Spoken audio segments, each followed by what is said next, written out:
Good morning, శుభోదయం. C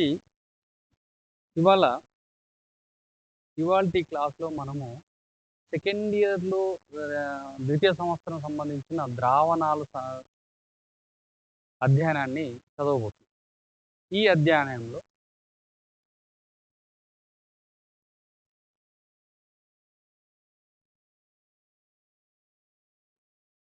ద్రావణాలు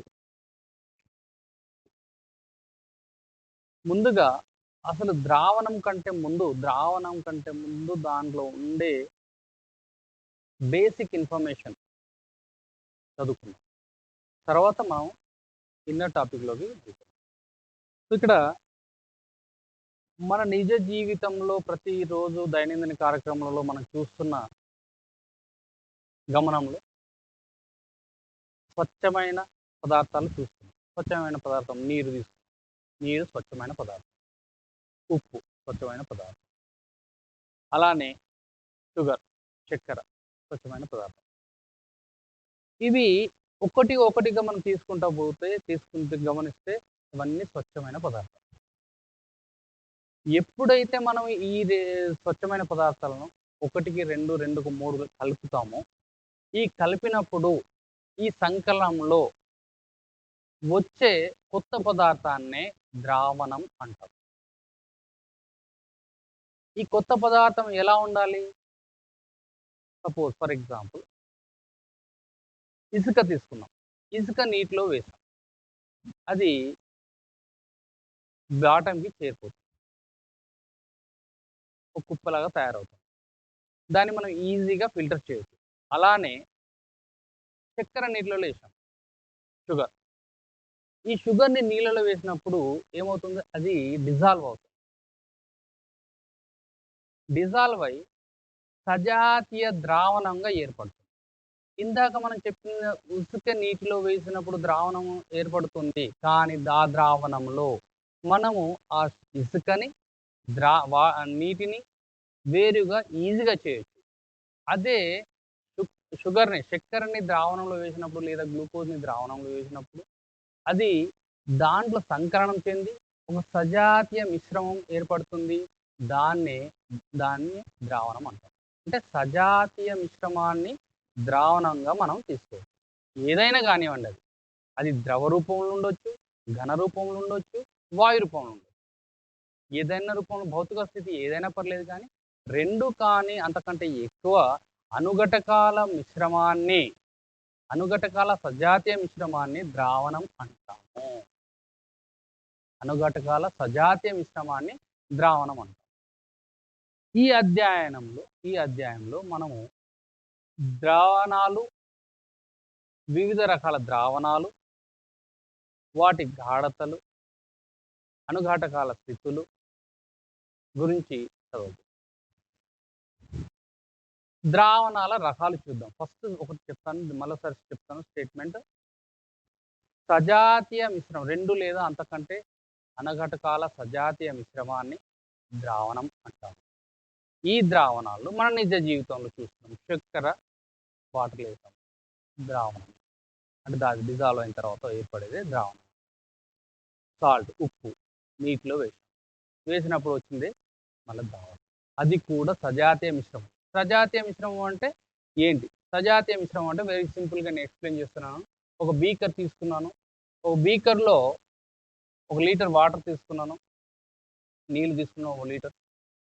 ఈ నీటిలో ఇప్పుడు గ్లూకోజ్ వేస్తున్నాను. గ్లూకోజ్ ఫార్ములా కూడా రాస్తున్నాను మీకు, C6H12O6 మీకు తెలియడానికి, వెరీ సింపుల్.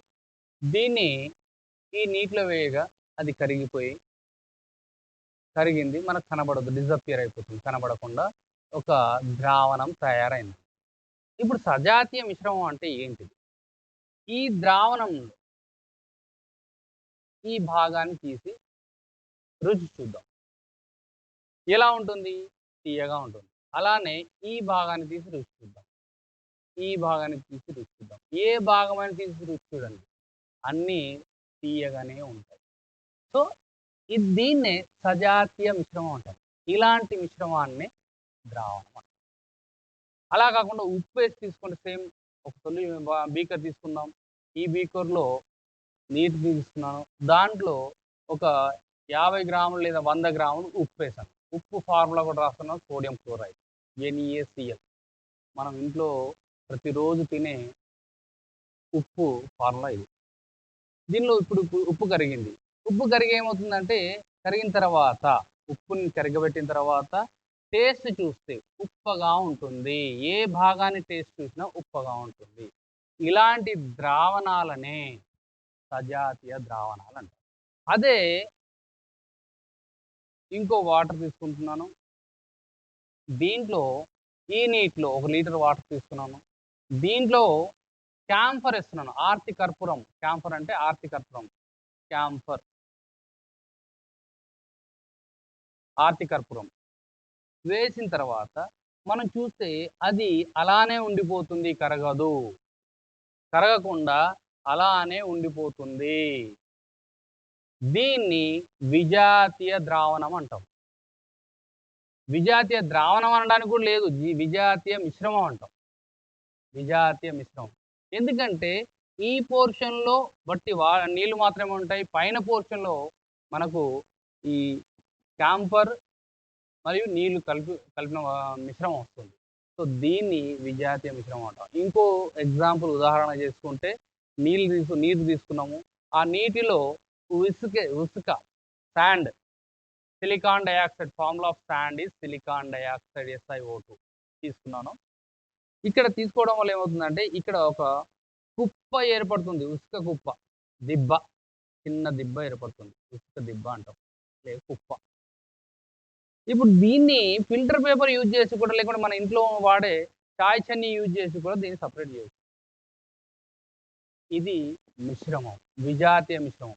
ఎందుకంటే ఇక్కడ మనకు నీటి లభ్యత ఉంటుంది. కానీ కిందికెళ్ళిన తర్వాత ఏమవుతుంది? ఇసుక లభ్యత ఉంటుంది. సో, దీన్ని విజాతీయ మిశ్రమం, ఇది కూడా విజాతీయ మిశ్రమం. బట్ ఈ 2 సజాతీయ మిశ్రమాలు. ఈ రెండిటిని ద్రావణాలు అంటాము. దీన్ని మిశ్రమాలు అంటాము. ఈ విధంగా మిశ్రమానికి, ద్రావణానికి మనము తేడాలు చూపించవచ్చు. దిస్ ఇస్ అబౌట్ ది ద్రావణాలు, మిశ్రమం. తర్వాత ద్రావణాల రకాలను చూస్తే ఉష్ణోగ్రత పైన వివిధ రకాల 2 రకాల ద్రావణాలను 2 రకాలుగా విభజించవచ్చు. వాటిలో మొదటిది ఉష్ణ ఆధారిత ద్రావణాలు, ఉష్ణ అనాధారిత ద్రావణాలు. అంటే ఉష్ణంతో మార్పు చెందే ద్రావణాలు, ఉష్ణంతో సంబంధం లేని ద్రావణాలు. ద్రావణాలు 2 రకాలు. ఉష్ణ ఆధారిత, ఉష్ణంతో సంబంధం లేనివి. టెంపరేచర్ రిలేటెడ్ అంటే ఎప్పుడైతే మనం ఉష్ణోగ్రతను చేంజ్ చేస్తామో, మార్పు చెందిస్తామో, ఉష్ణోగ్రత మార్పుతో పాటు ద్రావణంలో మార్పు ఉంటే ఉష్ణ ఆధారిత ద్రావణాలు. ఉష్ణోగ్రతతో పాటు ద్రావణంలో ఎటువంటి మార్పు లేకపోతే అనాధారిత ద్రావణాలు అంటాం. ఏ ద్రావణాల్లో అయితే ఘన పరిమాణముతో సంబంధం ఉంటుందో ఆ ద్రావణాల్లో ఉష్ణోగ్రతతో మార్పు ఉంటుంది. అంటే ఉష్ణోగ్రతను ఎప్పుడైతే మారుతామో ఘన పరిమాణం కూడా మారుతుంది. కాబట్టి ఈ రకం ద్రావణాలను ఉష్ణ ఆధారిత ద్రావణాలు అంటారు. ఉష్ణ ఆధారిత ద్రావణాలు ఎందుకంటే ఘన పరిమాణం ఉంటుంది. ఈ ఘన పరిమాణాన్ని ఆ ఉష్ణోగ్రత పైన ఆధారపడి ఉంటుంది. కాబట్టి ఉష్ణ ఆధారిత ద్రావణం. అయితే ఘన పరిమాణంతో సంబంధం లేకుండా ద్రవ్యరాశి లేకుండా భారం తీసుకుంటే, భారము మాత్రమే కన్సిడరేషన్. దీనిలో ఘన పరిమాణం ఉండదు. భారము లేదంటే ద్రవ్యరాశితో సంబంధము ఉన్న ద్రావణాలను ఉష్ణ అనాధారిత ద్రావణాలు అంటారు. ఇక్కడ భారము చేంజ్ అవ్వదు. మనం టెంపరేచర్ ఎంత చేంజ్ చేసినా, ఉష్ణోగ్రతను ఎంత పెంచినా, ఉష్ణోగ్రతను తగ్గించినా భారంలో ఎటువంటి మార్పు ఉండదు. కాబట్టి ఆ ద్రావణాలను ఉష్ణ అనాధారిత ద్రావణాలు అంటారు. ఈ విధంగా మనం ద్రావణాలు 2 రకాలు. మనం చాలా బేసిక్ కింది స్థాయిలో నేర్చుకుంటున్నాము. ఇదే సింపుల్ సబ్జెక్ట్ మన తెలుగు మీడియం పిల్లలకి. ఇంతకంటే ఇంక ఇంత అవసరం లేదు. ఇది చాలు. ఈ 2 రకాలుగా. ఘన పరిమాణంతో సంబంధం ఉంటే అవేమో ఉష్ణోగ్రత, ద్రావణాలు, ఉష్ణంతో రిలేషన్ ఉంటది. ఇది మారుస్తే ఇది కూడా మారుతుంది. ఇక్కడ ఉష్ణోగ్రత ఎంత చేంజ్ చేసినా, ఎంత మార్చినా భారం మారదు కాబట్టి, మనం ఇంటర్మీడియేట్ ఫస్ట్ ఇయర్‌లోనే చదువుకున్నాం. గేసియస్ స్టేట్‌లో చదువుకున్నాం. As we increase the temperature, volume of the substance అంటే ఎప్పుడైతే ఉష్ణోగ్రతను చేంజ్ చేస్తామో, పెంచుతామో, ఘన పరిమాణం కూడా పెరుగుతుందనే విషయం మనము ఇంటర్మీడియేట్ ఫస్ట్ ఇయర్ నుంచి చదువుకున్నాము. అందుకోసమే ఒక డిగ్రీ ఉష్ణోగ్రత పెంచితే ఘన పరిమాణం కూడా ఒక 1/273 టైమ్స్ పెరుగుతుందనేది మనము ఇంటర్మీడియేట్ ఫస్ట్ ఇయర్ చదువుకున్నాం కాబట్టి, ఘన పరిమాణానితో ఉన్నప్పుడు మాత్రము ఏదన్నా తీసుకోండి. ఏదన్నా ద్రావణం తీసుకుంటే దాని ఘన పరిమాణం డిస్కస్ చేస్తున్నామంటే, ఇక్కడ ఉష్ణ ఆధారిత ఘన పరిమాణం లేదు అంటే భారం. Example molarity. మొలారిటీలో మనం మోల్ పర్ లీటర్ తీసుకుంటాం. అంటే ఇది ఉష్ణ ఆధారిత. మోల్ పర్ లీటర్ అంటాం. ఉష్ణ మొలారిటీ.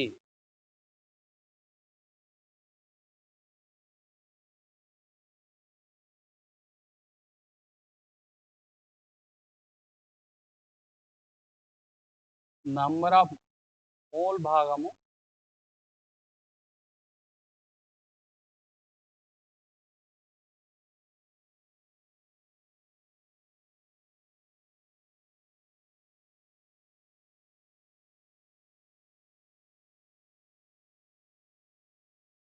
ఘన పరిమాణం, ద్రావణ ఘన పరిమాణం లీటర్లు. Mole per litre. అంటే ఇక్కడ ఏమవుతుంది? ద్రావణ ఘన పరిమాణము ఎప్పుడైతే అంటున్నామో, అంటే ఉష్ణోగ్రత చేంజ్ చేసినప్పుడు ఉష్ణోగ్రత మార్పితే ఘన పరిమాణం ఉంది కాబట్టి మొలారిటీ చేంజ్ అవుతుంది. అదే ఇక్కడ ఇంకో ఎగ్జాంపుల్ తీసుకుందాం. మొలాలిటీ. దీంట్లో మోల్ భాగము, అనుఘటక మోల్ భాగము,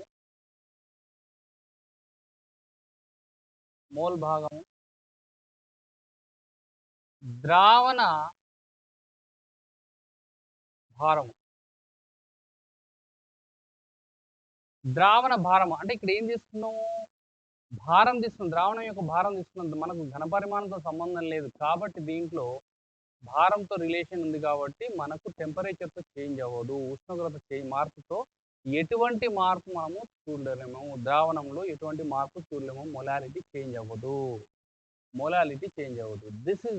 ఈ విధంగా ద్రావణాలను 2 రకాలుగా ఉష్ణ ఆధారిత, ఉష్ణ అనాధారిత ద్రావణాలుగా మనం విభజించవచ్చు. తర్వాత ద్రావణ యొక్క భౌతిక స్థితిని ఆధారంగా చేసుకొని, ద్రావణం యొక్క భౌతిక స్థితిని ఆధారంగా చేసుకొని ద్రావణాలను మనం కింది రకాలుగా చూపించవచ్చు. మొదటిది వాయు ద్రావణాలు.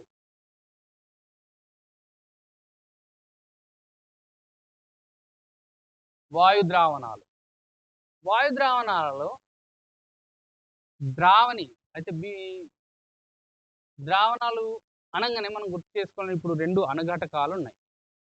2 అనుఘటకాలు ద్రావణము అనగానే దాంట్లో మనం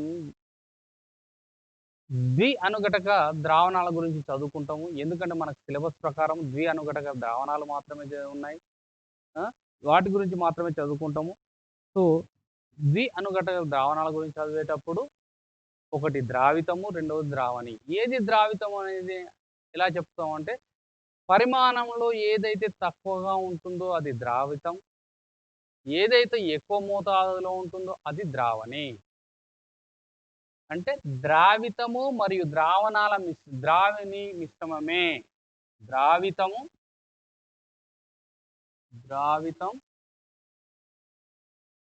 ద్రావణి. మిశ్రమం is nothing but ద్రావణం. సజాతీయ మిశ్రమం is nothing but ద్రావణం.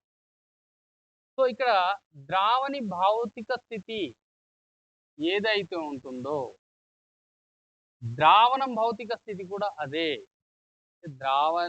ద్రావణ భౌతిక స్థితి,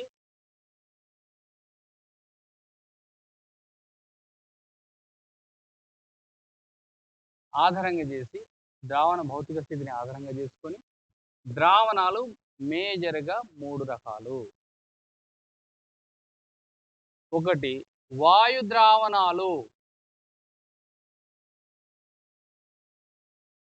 ఈ వాయు ద్రావణాలలో ద్రావణి ప్రతిసారి వాయువే, ద్రావితం స్థితి మారుతుంది. దీంట్లో ద్రావితం ద్రావితం అనేది తక్కువ మోతాదులో ఉంది, ద్రావణం అనేది ఎక్కువ మోతాదులో ఉంటుంది. అది మనకు ద్రావణి. వాయువులో వాయువు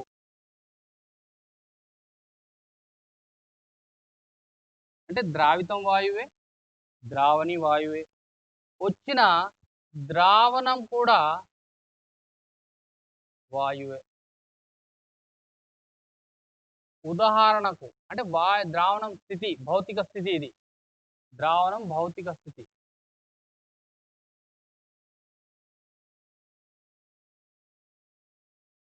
ఉదాహరణకు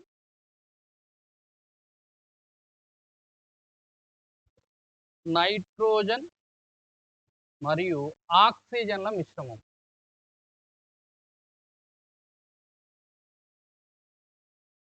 నైట్రోజన్ మరియు ఆక్సిజన్ల మిశ్రమం. తర్వాత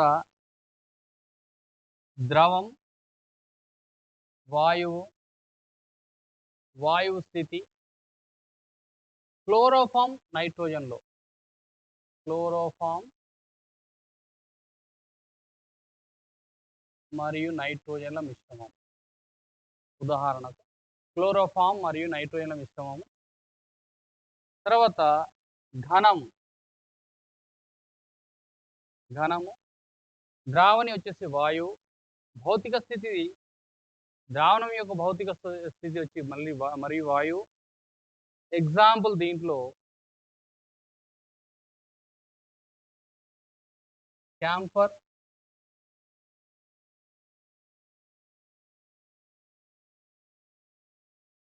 ఆర్తి కర్పూరం.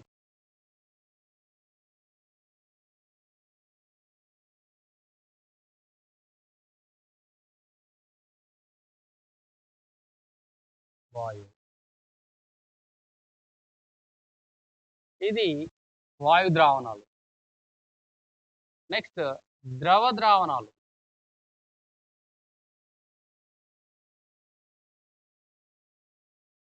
ద్రవ ద్రావణాలలో ద్రావితం వాయువు,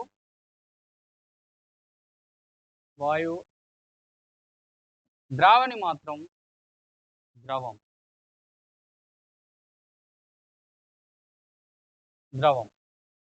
భౌతిక స్థితి ద్రవం అంటే లిక్విడ్ స్టేట్. ఎగ్జాంపుల్ ఆక్సిజన్, నీటిలో ఆక్సిజన్, నీటిలో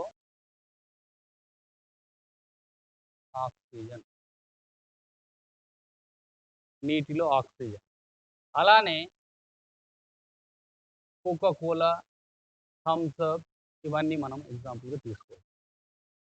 వీటన్నిటిలో వాయువు ఉంటుంది, ఇచ్చిన లిక్విడ్. అలానే ద్రవం,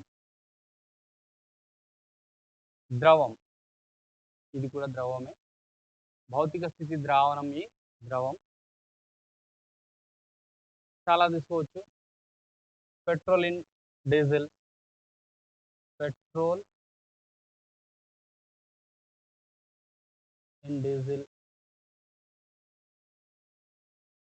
డీజిల్, మిల్క్ ఇన్ వాటర్, అట్లాంటి ఎగ్జాంపుల్స్ తీసుకోవచ్చు.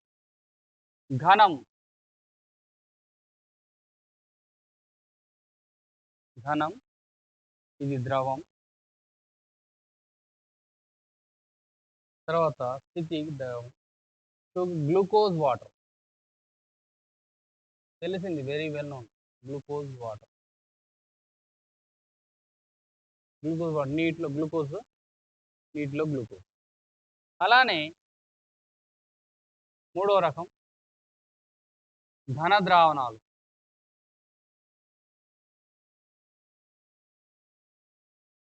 ఘన ద్రావణాలకు వచ్చేసరికి వాయువు ఘనం ఎగ్జాంపుల్. ఇప్పుడు ఏంటి, ద్రావితం వచ్చేసి వాయువు.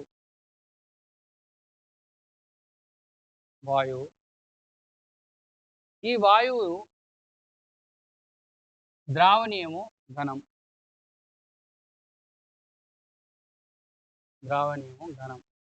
దీనికి ఉదాహరణ ఏ స్థితిలో ఉంది, భౌతిక స్థితి. ద్రావణం యొక్క భౌతిక స్థితి వచ్చేసరికి మళ్ళీ ఘనం. ఉదాహరణకి హైడ్రోజన్ అండ్ పెల్లాడియం మిశ్రమం. హైడ్రోజన్ మరియు పెల్లాడియం మిశ్రమాలను ఘన ద్రావణాలకు తీసుకోవచ్చు. తర్వాత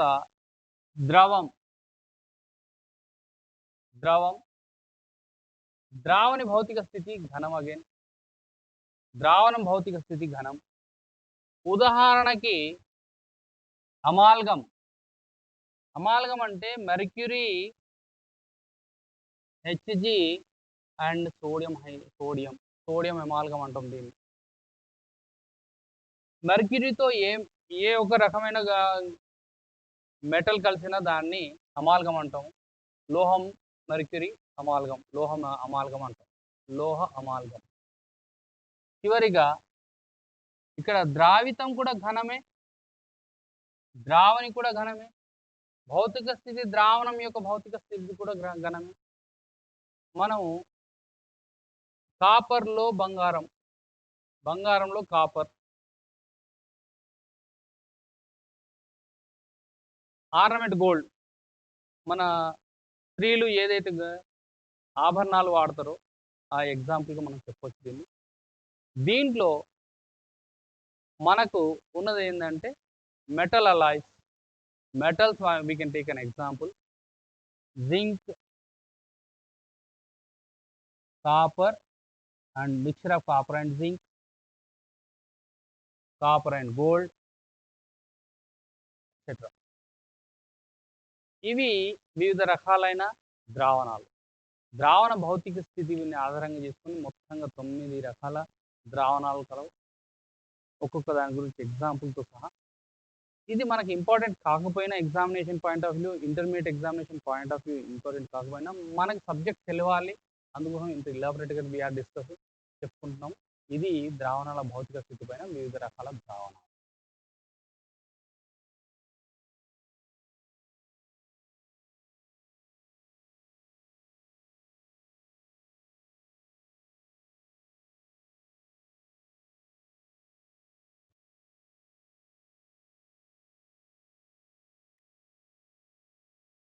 ఈ అధ్యయనంలో ప్రధానంగా మనము ద్రవద్రావణాల గురించి చెప్పుకోబోతున్నాం. ద్రవద్రావణాలు అంటే వాటి భౌతిక స్థితి ద్రావణ స్థితిలో ఉంటుంది. అంటే చక్కెరని నీటిలో వేసినప్పుడు కానీ, గ్లూకోజ్ని నీటిలో వేసినప్పుడు కానీ మనకు వచ్చేది ద్రవ స్థితిలో ఉంటుంది. అందుకోసం మనం ద్రవద్రావణాల గురించి చెప్పుకోవచ్చు. బైనరీ సొల్యూషన్స్, ఇంగ్లీష్లో చెప్పాలంటే బైనరీ సొల్యూషన్స్, వాటి గురించి చెప్పుకోతున్నాం. అనుగట్టుగా ద్రావణాల గురించి చెప్తాం. ఇన్ కంటిన్యూషన్ టు దిస్,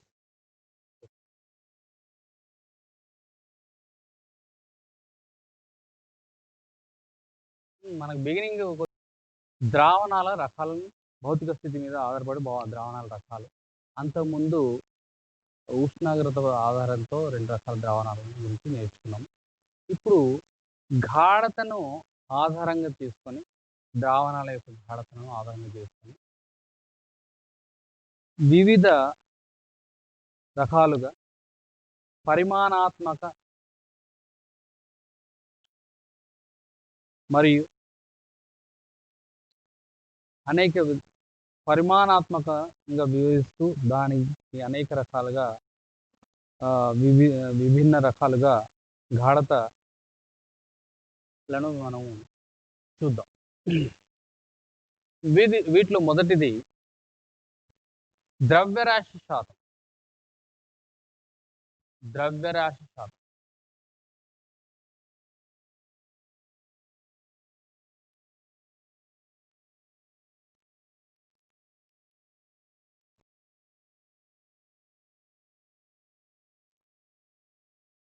ద్రవ్యరాశి శాతం. ద్రవ్యరాశి శాతంలో అనుఘటక ద్రవ్యరాశి, అనుఘటకం అంటే ఒక ద్రావితం లేదా ద్రావణి అనుఘటకం ఏదైనా తీసుకోవచ్చు. అనుఘటక ద్రవ్యరాశి, ఒక అనుఘటక ద్రవ్యరాశి శాతం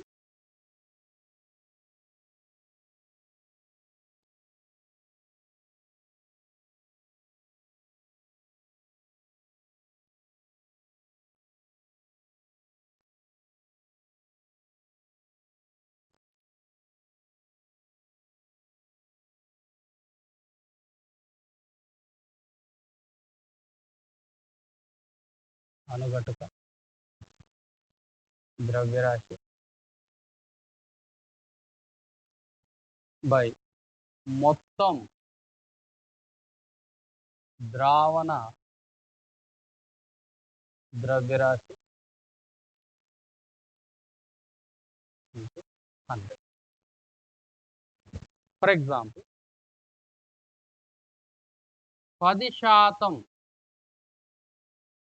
గ్లూకోజ్ వాటర్, గ్లూకోజ్ నీళ్ళు అనుకుందాం.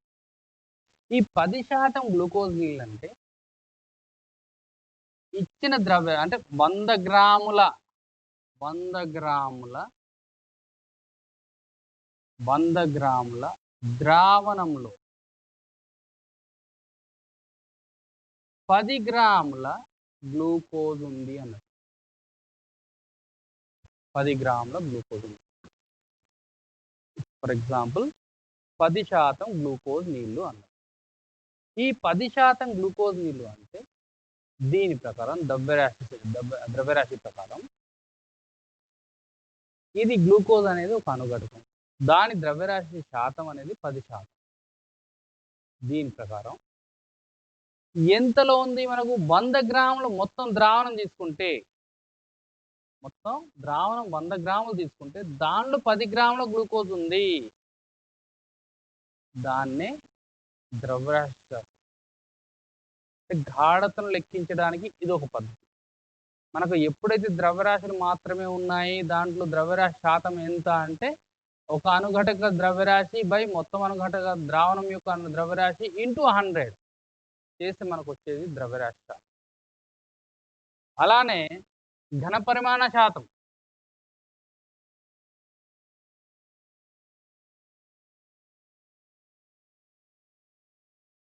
వాల్యూమ్ బై వాల్యూమ్ పర్సంటేజ్,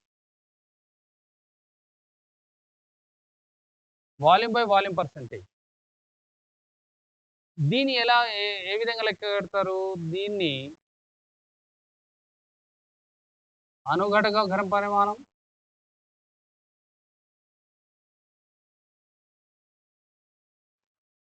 ఘన పరిమాణం బై మొత్తం అనుఘటకాల ఘన పరిమాణం.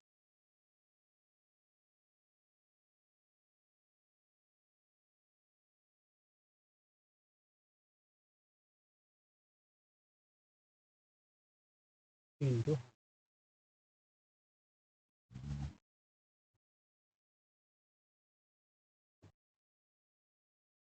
ఈ విధంగా మనం లెక్క. ఇక్కడ ఇంకో ఎగ్జాంపుల్ ఇస్తాను పైన దానికి, ద్రవ్యరాశికి. ఇప్పుడు మనము కరోనా స్థితిలో ఉన్నాం. ఈ కరోనా స్థితిలో సోడియం హైపోక్లోరైడ్ అనే ద్రావణాన్ని తిమ్ముతున్నారు. ఈ సోడియం హైడ్రోక్లోరైడ్ ద్రావణం ఎలా ఉంటుందంటే, ఎంత ఉంటుందంటే 3.62 గ్రామ్స్ ఇన్ 100 grams ఆఫ్ ద్రావణం, జల ద్రావణం.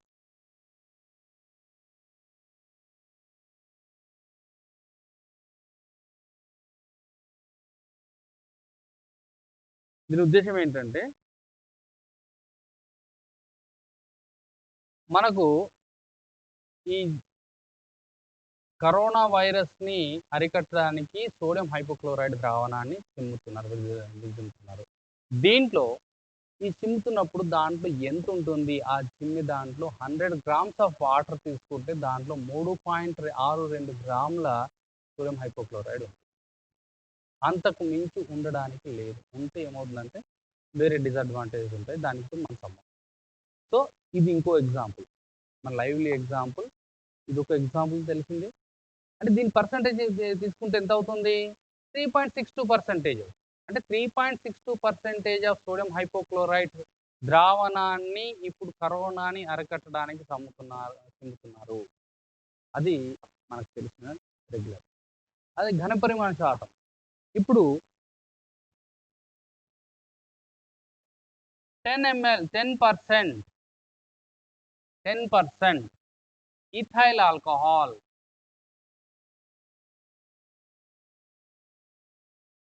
10% ఇథైల్ ఆల్కహాల్ అనుకున్నాం. దాని ఉద్దేశం ఏంటిది? ఇప్పుడు జలద్రావణం, ఇథైల్ ఆల్కహాల్ జలద్రావణం తీసుకుంటే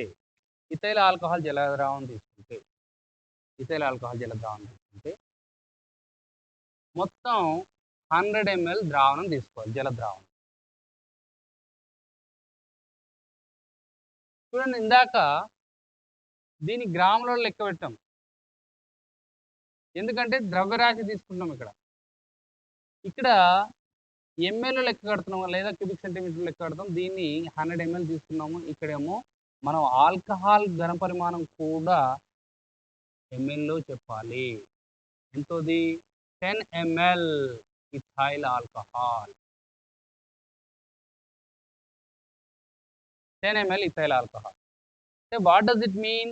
మనం ఈ 100 ml ఘనపరిమాణం గల ద్రావణం తీసుకుంటే, జలద్రావణం, ఇథైల్ ఆల్కహాల్ జలద్రావణం తీసుకుంటే దాంట్లో 10 ml ఇథైల్ ఆల్కహాల్ ఉంది అన్నట్టు. ఈ ఎంఎల్ అనేది ఏం చూపిస్తుంది? ఘనపరిమాణాన్ని చూపిస్తుంది. ఎంఎల్ అనేది ఘనపరిమాణాన్ని చూపిస్తుంది. మనం ఇందాక చెప్పుకున్నట్టు ద్రావణాలు ఉష్ణ ఆధారిత, ఉష్ణ నిరాధారిత అనేదానికి ఈ 2 ఎగ్జాంపుల్ తీసుకో. ద్రవ్యరాశి శాతం అంటే ఇది ఉష్ణ అనాధారిత, ఉష్ణంతో సంబంధం లేదు. ఉష్ణాన్ని పెంచినా తగ్గించినా దీనికి సంబంధం. ఇక్కడ ఘనపరిమాణం ఉంది కాబట్టి దీంట్లో ఉష్ణాన్ని పెంచినా తగ్గించినా ఘనపరిమాణంలో మార్పు వస్తుంది కాబట్టి దీంట్లో మనకు మార్పు రావచ్చు. అది ఈ విధంగా ఇవి రెండింటిని ఎగ్జాంపుల్స్ మనం తీసుకోవచ్చు, ఉదాహరణలు తీసుకోవచ్చు. ఈ 2 ఎగ్జాంపుల్ ఉదాహరణలు మనం తీసుకోవచ్చు. ఇక్కడ ఇది ఒకటి. కార్లలో వాడే కూలింగ్ సబ్స్టెన్స్, కార్ ఇంజన్ని చల్లబరచడానికి వాడే cooling material, cooling substance 30% ethyl గ్లైకాల్ని వాడు C2H4O2ని యూజ్ చేయాలి. 30% C2H4O2 ఇథైల్ గ్లైకాల్ అంటారు. ఇథైల్ గ్లైకాల్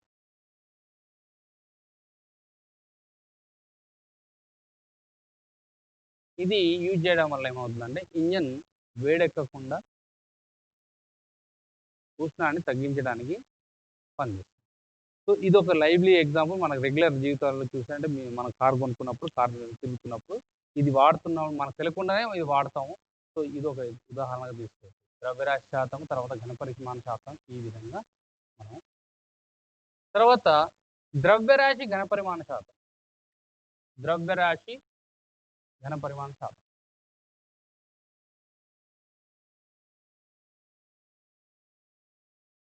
ఘనపరిమాణ శాతం ఇక్కడ ఏంటంటే 10 grams of water, 10 grams of sugar, 10 గ్రాముల చక్కెర లేదా 10 గ్రాముల గ్లూకోజ్, 10 గ్రాముల చక్కెర లేదా 10 గ్రాముల గ్లూకోజ్ 100 మిల్లీలీటర్ల ద్రావణంలో. అంటే ఏంటి? ఇక్కడేమో ద్రావితంను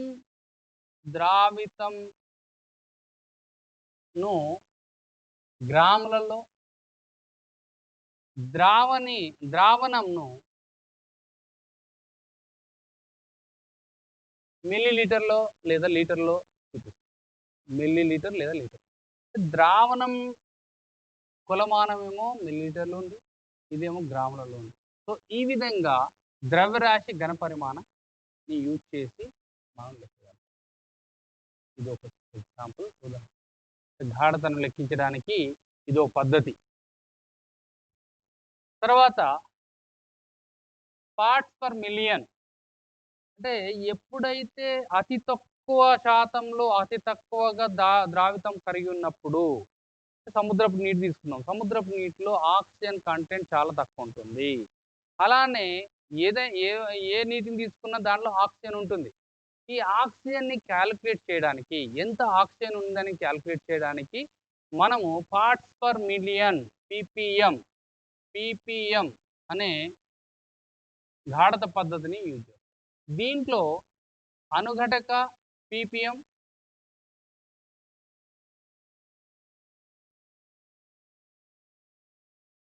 అనుఘటకాల సంఖ్య మొత్తం అనుఘటకాల సంఖ్య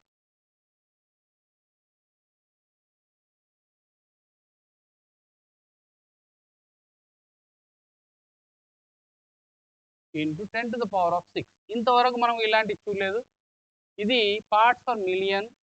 ఎప్పుడైతే ద్రావితం అతి తక్కువ ఉంటుందో అటువంటి సందర్భాలలో ఈ పద్ధతిని యూజ్ చేస్తాం. అనుఘటకాల సంఖ్య బై మొత్తం అనుఘటకాల సంఖ్య ఇంటూ 10⁶ చేస్తే మనకు వచ్చేదే పీపీఎం. అంటే సముద్రపు నీటిని తీసుకున్నప్పుడు ఫర్ ఎగ్జాంపుల్ దీంట్లో ఉదాహరణగా సముద్రపు నీటిని తీసుకున్నప్పుడు నీటిలో ఆక్సిజన్ చాలా తక్కువ ఉంటుంది. అది 5.8 ఇంటూ 10⁶ పార్ట్స్ 3 పీపీఎంగా తీసుకుంటాం. 3 పీపీఎంగా తీసుకుంటాం. సో ఇలా తీసుకోవడానికే మనం అంటే చాలా తక్కువ అతి తక్కువ ఉన్న దాన్ని క్యాలిక్యులేట్ చేయడానికి తక్కువ మోతాదులో అతి తక్కువ మోతాదులో ఉన్న అనుఘటకాలను క్యాలిక్యులేట్ చేయడానికి లెక్కించడానికి ఈ పద్ధతిని పార్ట్స్ పర్ మిలియన్ పద్ధతిని ఇంగ్లీష్‌లో అయినా తెలుగులో అయినా ఇదే వర్డ్ యూజ్ చేస్తాం. పార్ట్స్ పర్ మిలియన్ పద్ధతిని యూజ్ చేస్తాము. అంటే గాఢతను తెలుసుకునే పద్ధతిలో ఇదే పద్ధతి. తర్వాత మోల్ భాగము.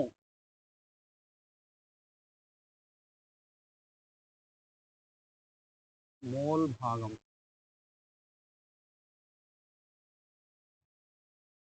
గాఢతను తెలిపే క్రమంలో మోల్ భాగము ఇంకొకటి.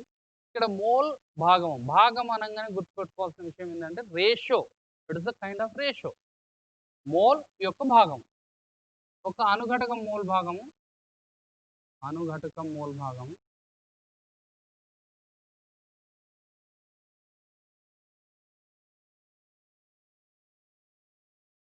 బై మొత్తం అనుఘటకాల మోల్ భాగం.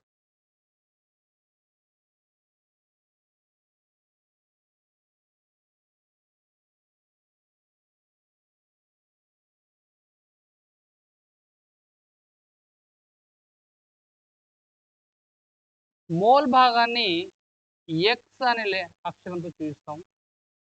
దానికి వాడే సబ్స్క్రిప్ట్‌ని బట్టి ఎక్స్, ఏ, బి అనేవి సబ్స్క్రిప్ట్. సపోజ్ ఎక్స్ ఏ రాద్దాం. ఈ ఏ అనేది ఏంటంటే ఏ అనుఘటకానికి సంబంధించి మనం మాట్లాడుకుంటున్నామో దానికి సంబంధించింది ఏ. అంటే ఎక్స్ఏ రాస్తున్నామంటే ఇక్కడ నేను దీని ప్రకారం ఎన్ఏ రాస్తాను. తర్వాత మొత్తం అనుఘటకాల అనగానే మనం సపోజ్ ఇవి అనుఘటకాల సొల్యూషన్స్ కాబట్టి ద్రావణాలు కాబట్టి ఎన్ఏ బై ఎన్ఏ ప్లస్ ఎన్బి. అంటే దీని ఉద్దేశం ఏంటి? మన ద్రావణంలో మనకిచ్చిన ద్రావణంలో ఈ రెండు కాంపోనెంట్స్ ఈ రెండు అనుఘటకాలు ఉన్నాయి. ఏ అనే అనుఘటకము మరియు బి అనే అనుఘటకము ఉంది. మనకిచ్చిన ద్రావణంలో రెండు అనుఘటకాలు ఉన్నాయి. ఒకటి ఏ, రెండవది బి. ఈ రెండిటిలో దేని మోల్ భాగం క్యాలిక్యులేట్ చేస్తున్నాము?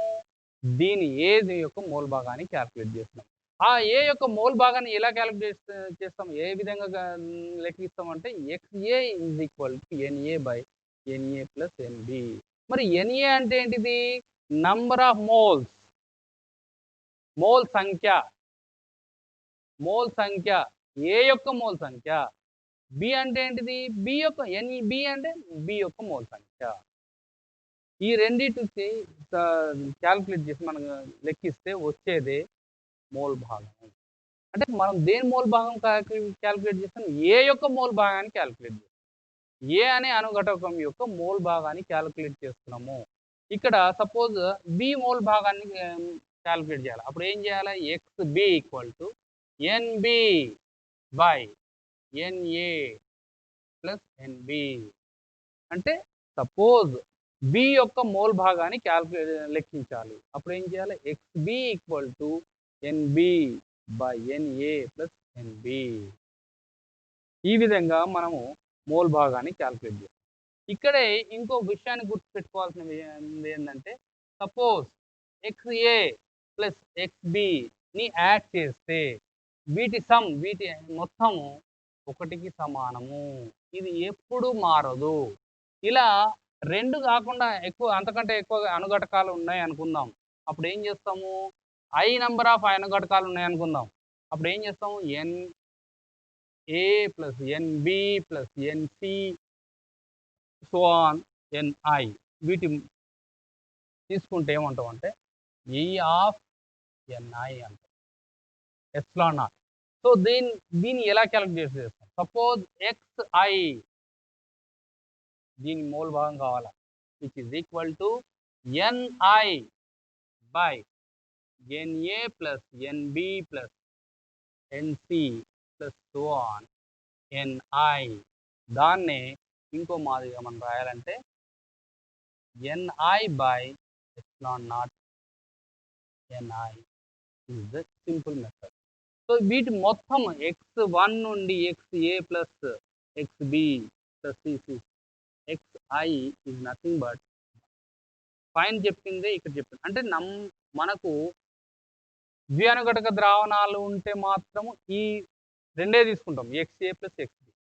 ద్వ్యనుఘటక ద్రావణాలు కాకుండా ఎక్కువ ఉన్నప్పుడు కానీ మొత్తానికి చివరికి మనకు వచ్చేది ఏంటంటే వాటి మొత్తము ప్రతిసారి ఒకటి కంటే ఎక్కువ ఉండదు, ఒకటి కంటే తక్కువ ఉండదు. Some of the components number of mole భాగాల మొత్తం ప్రతిసారి ఒకటి ఉంటుంది, ఒకటి కంటే తక్కువ కానీ ఒకటి కంటే ఎక్కువ కానీ ఉండడానికి లేదు. ఇక్కడ మరి NA అంటే ఏంటి? NB అంటే ఏంటి? Number of moles.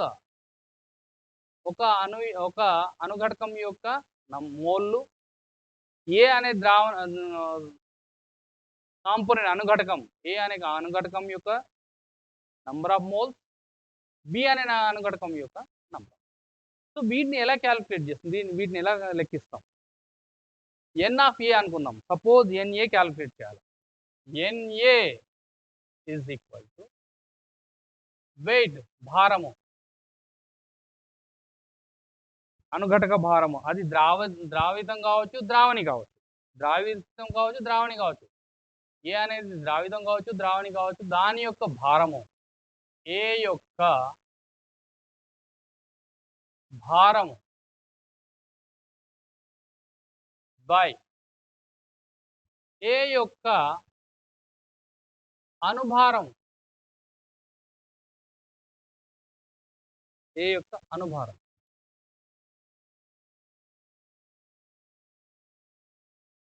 ఏ యొక్క అనుభారం. అలానే బి తీసుకున్నా మనం గుర్తుపెట్టుకోవాల్సిన విషయం ఏంటంటే NB = బి యొక్క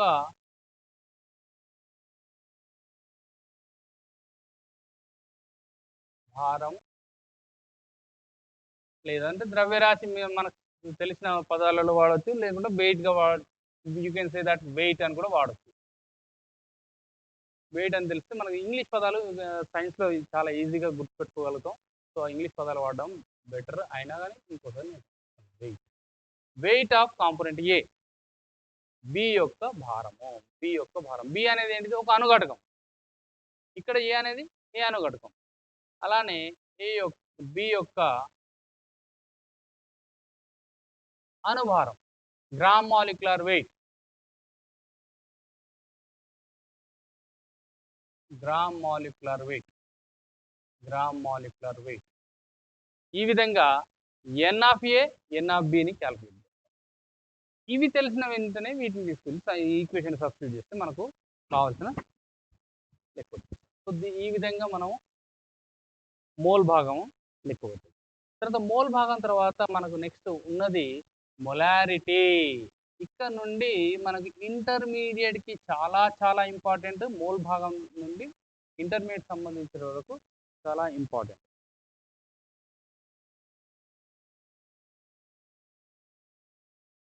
సో ఇక్కడ మొలారిటీ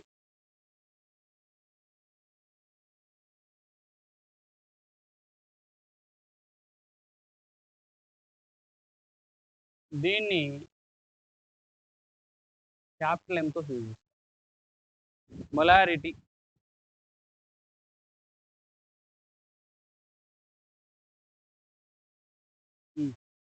టైం ఉందా?